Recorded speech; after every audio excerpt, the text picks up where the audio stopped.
జనసేనాని డెసిషన్ మీద ఉత్కంఠ ప్రస్తుతం నెలకొందా? ఎందుకంటే జనసేన వర్గాల్లో అయితే దీని మీద డిస్కషన్ నడుస్తుంది. వాస్తవంగా జనసేనకి టీడీపీకి మధ్య కుదిరిన అవగాహన ఏంటి, కుదరబోతున్న ఒప్పందం ఏంటో తెలియదు. కానీ 54 సీట్లలో జనసేన కంటెస్ట్ చేయబోతోంది.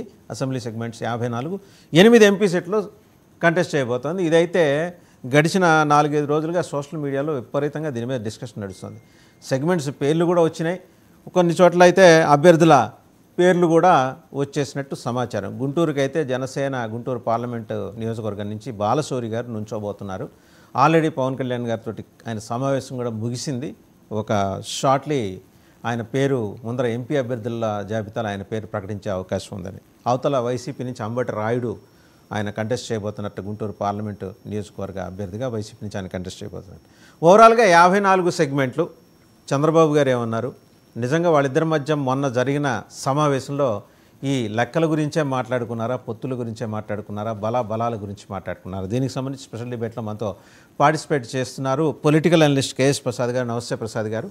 అలాగే మాదిరెడ్డి శ్రీనివాసరెడ్డి గారు, వైసీపీ నాయకులు. నమస్తే మాదిరెడ్డి శ్రీనివాసరెడ్డి గారు. ఇంకా అంకమ్మరావు గారు, పొలిటికల్ అనలిస్ట్, వారు కూడా జాయిన్ అవుతున్నారు. ముందుగా ప్రసాద్ గారు, చూశారు కదా మీ దగ్గర ఆ జాబితా ఉంది. సోషల్ మీడియాలో 4-5 రోజులుగా బాగా చర్చ జరుగుతుంది. దాంట్లో ఇంకొక 2 నియోజకవర్గాలు యాడ్ అయినాయి. యలమంచిలి, ముమ్మిడివరం కూడా యాడ్ అయినాయి. మొత్తం కలిపి 54. సరే, పార్లమెంట్ సెగ్మెంట్లు అయితే 8. ఇంతకీ ఈ స్థాయిలో నిజంగా వాళ్ళిద్దరి మధ్య చర్చలు జరుగుతున్నాయంటారా? ముందుగా 99 టీవీ ప్రేక్షకులకు నమస్కారం. అలాగే ప్యానల్లో ఉన్న పెద్దలకి, మా గురువు గారికి ప్రత్యేక నమస్కారాలు. మీకు కూడా సార్. సార్, ఒకటి 3 టర్ములు అంటే ఒకసారి రాష్ట్రం విడిపోక మునుపు రాజశేఖర రెడ్డి గారు, తర్వాత టీడీపీ, తర్వాత ఇప్పుడున్న వైఎస్ఆర్సీపీలో 51 ఎమ్మెల్యేలు 3 సార్లు తెలుగుదేశం రిప్రజెంటేషన్ లేదు అవుట్ ఆఫ్ 175. ఆంధ్రప్రదేశ్ నుంచి చెప్పాను. 51 స్థానాల్లో 3 టర్ములు బట్టి వాళ్ళు ఒకసారి కూడా గెలవలేదు. 51 ఉన్నాయి అవి. అట్లాగే ఒక 45 స్థానాలు అందులోనే బయట కలిపి తెలుగుదేశం చరిత్రలో గెలవని స్థానాలు ఆంధ్రప్రదేశ్లో ఉన్నాయి. సో వీటిలన్నిటి 1983 నుంచి. సో వీటి యొక్క సారాంశం ఎలా ఉంటుందంటేనండి, ఎబిలిటీ ఇప్పుడు కన్ఫైన్ అయిపోతే వాళ్ళవి 130 స్థానాలకు మాత్రమే పరిమితమై ఉంటారు. 135, 140 స్థానాలకి తెలుగుదేశం పర్లేదు నిలబడతారు. గెలుపు ఓటములు అన్నది వాళ్ళ ఒరిజినల్ ఎబిలిటీ. మీరు కావాలంటే రాష్ట్ర విభజన అప్పుడు ఫస్ట్ టర్మ్ ఎలక్షన్ నియోజకవర్గాల వారీగా మొత్తం ఆంధ్రప్రదేశ్కి తెలంగాణకి నేను విడగొట్టక మునిపే వాళ్ళు అయిన ఎలక్షన్స్లో ఎక్కడైనా 18 గెలిచారు ఆంధ్రప్రదేశ్. తెలంగాణలో, ఆంధ్రప్రదేశ్లో దగ్గర 103-104 స్థానాలతో ప్రభుత్వం ఏర్పాటు చేశారు. మీరు అది గమనించండి ఫస్ట్. ఓకే. అండ్ తదనంతర పరిణామాలు ఇవాళ 23 స్థానాలకు పరిమితం అయ్యారు. So the original fighting spirit of Telugu Desam అన్నది నేనైతే నా విశ్లేషణలో చాలాసార్లు చెప్తున్నాను. జనసేన పార్టీకి వాళ్ళు వద్దన్నా కావాలన్నా 60 స్థానాలు ఇస్తారు. ఎందుకంటే 45 వాళ్ళు ఒరిజినల్గా గెలవనివి, అండ్ 15 వాళ్ళు ఇప్పుడు జనసేన వాళ్ళ వారాహి యాత్రల త్రూగా కొంచెం సామాజిక వర్గాల ఈక్వేషన్స్లో ప్రభంజనం చూపిస్తుంది. సో ఇవి ఇంచుమించుగా దగ్గర ఉన్నాయి. తర్వాత వీళ్ళు అండర్స్టాండింగ్ స్టేట్ ఎలక్షన్స్తే మనకి పరిమితం, కానీ ఎంపీలతో మనకేం పని అన్న ఇండైరెక్ట్ వెర్షన్స్లో కూడా తెలుగుదేశం శ్రేణులు ఉన్నాయి.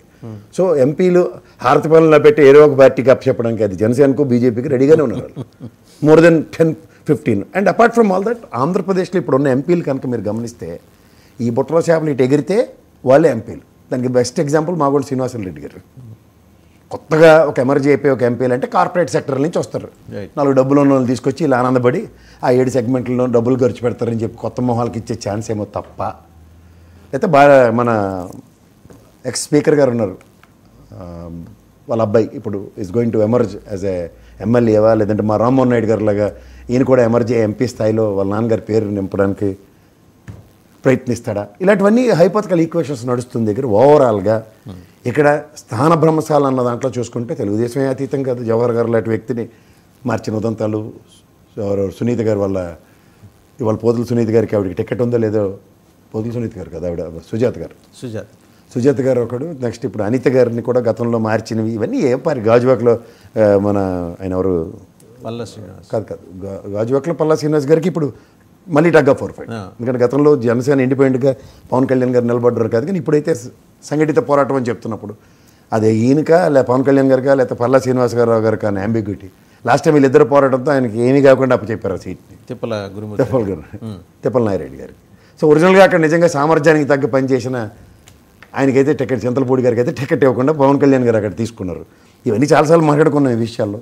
ఇవాళ 8 ఎంపీలు ఎవరు వీళ్ళ దగ్గర నుంచి వాళ్ళ దగ్గర నుంచి వీళ్ళ వచ్చి మొత్తానికి అయితే సంఘటితంగా నిలబడి సాధించబోయేది ఏంటి. అండ్ మోర్ ఓవర్ ఇవాళ వైఎస్ఆర్సీపీ పార్టీ చాలా ఫోకస్డ్గా ఒక 62-80 మంది అన్న దాంట్లో 62 స్థానాలు దగ్గర బీసీ సామాజిక వర్గానికి, ముఖ్యంగా రాయలసీమలో. ఎందుకంటే రెడ్డి వర్సెస్ రెడ్డి అన్న దగ్గర రెడ్డి కన్సిడరేషన్స్ లేకుండా పోయాయి. అండ్ మోర్ ఇవాళ 2 ఎంపీలు ఎవరైతే ఉన్నారో, ఉదాహరణకి మాధవ్ గారు ఒక ఆయన, ఇంకో ఆయన రాజా గారు, రాణి ఆయన ఉన్నారు, అనంతపురం ఎంపీ గారు. వీళ్ళిద్దరితోనే అక్కడ చాలా మందికి పనులు అవుతున్నాయి. ఈ రెడ్డి ఆధిపత్యాన్ని, ఆ మొనాటమీని బ్రేక్ చేయడానికి, ఈ బీసీ సామాజిక వర్గం యొక్క ఔన్నత్యాన్ని పెంపొందించడానికి ఇవాళ వైఎస్ఆర్సీపీ ఒక డిఫరెంట్ స్టాండ్ తీసుకుంది. ఇవాళ మీకు ఆప్షన్ ఎక్స్ప్లోరింగ్ సిచ్యువేషన్స్లో ఇవాళ మీరు గమనించగలిగితే ఇక్కడ సోషల్ మీడియాలో హల్చల్ చేస్తున్న టికెట్లు ఏవైతే ఉన్నాయో, ఇప్పుడు ఉదాహరణకి శ్రీకాకుళం తీసుకుంటే శ్రీకాకుళం, ఇచ్చాపురం, హెచ్చర్ల, ఆముదాల వలస, పాలకొండ, అండ్ విజయనగరంలో నెల్లిమర్ల, పార్తీపురం, అండ్ విశాఖపట్నంలో గాజువాక, భీమిలి, అనకాపల్లి, పెందుర్తి. ఇక్కడ ముఖ్యంగా బీసీ అండ్ కాపు సామాజిక వర్గాలు శాసించేంత స్థాయిలో ఉంటాయి వీళ్ళు. అండ్ మోర్ ఓవర్ ఇక్కడ మీకు తూర్పుగోదావరి, పశ్చిమ గోదావరి కూడా ఆ సామాజిక వర్గాల ఈక్వేషన్స్ చాలా బెస్ట్ అవుట్. కానీ ఇక్కడ ఫ్రిక్షనాల్లో ఏంటంటే తెలుగుదేశం నుంచి అండ్ వైఎస్ఆర్సీపీ నుంచి జరుగుతున్న దాంట్లో ఒకరినొకరిని ఎలా సమన్వయపరుచుకుంటారు, ఏ ప్రాతిపదిక మీద ఇవి జరుగుతాయి అన్నది ఒకటి చాలా పెద్ద ఛాలెంజ్. అంటే ఓట్ ట్రాన్స్ఫర్ అన్నది పెద్ద బిగ్గెస్ట్ ఛాలెంజ్.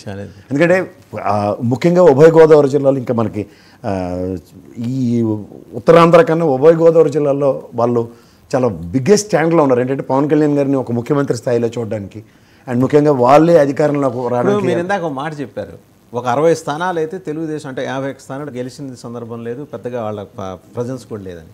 సో ఒక 60 అంటే వీళ్ళు అడుగుతున్నది, వీళ్ళు చేయాలనుకుంటున్నది 54, ఇంకో 6 కలిపి ఇచ్చేస్తారంటారా? నేను అంటుంది ఏంటంటే ఇప్పుడు ఫిగర్ ఈక్వేషన్స్లో ఇప్పుడు వాళ్ళకి ఎక్కడ మనోభావాలు గాయం అవ్వకుండా 60 స్థానాలు ఇచ్చారు. ఇప్పుడు చూడండి, ఇక్కడ మహాకూటమి అని చెప్పి బీఆర్ఎస్ పార్టీకి ఎన్ని టికెట్లు ఇచ్చారు జ్ఞాపకం ఉందా మీకు? దగ్గర 40-50 మధ్యలో